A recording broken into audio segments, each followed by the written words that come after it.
New at 5, Illinois lawmakers gave the green light to a bill that would protect young survivors of human trafficking from being tried as adults.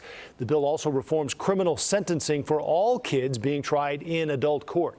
CBS 2 investigator Megan Hickey joins us live now from the newsroom to break down what it all means. Megan? Joe, if the bill is signed by Governor Pritzker, it will make Illinois the fourth state to adopt these kinds of protections for young human trafficking victims.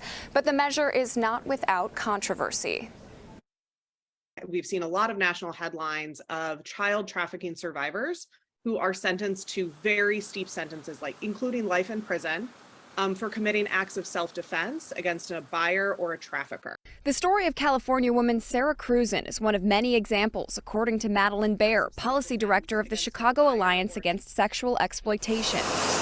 Cruzen was sentenced to life in prison for killing her former pimp when she was 17. House Bill 3424, which passed the state Senate this week, would prevent that, allowing a case to be transferred back to juvenile court if the crime the minor commits is against someone who has committed human trafficking or a sex crime targeting the minor within the last 3 years. They deserve more compassion and more support, and shouldn't be subjected to the same kinds of penalties.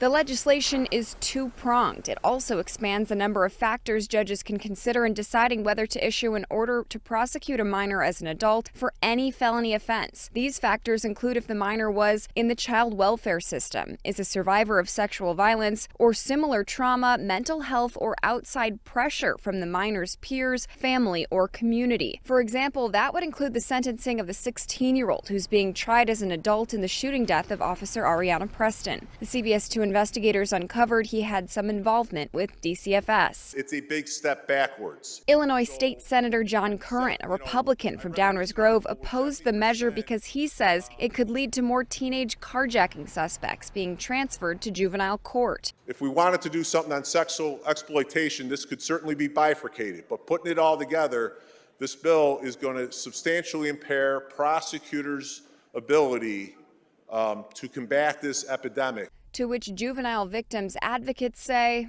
I think it's important that we recognize that survivors have really nuanced experiences and identities.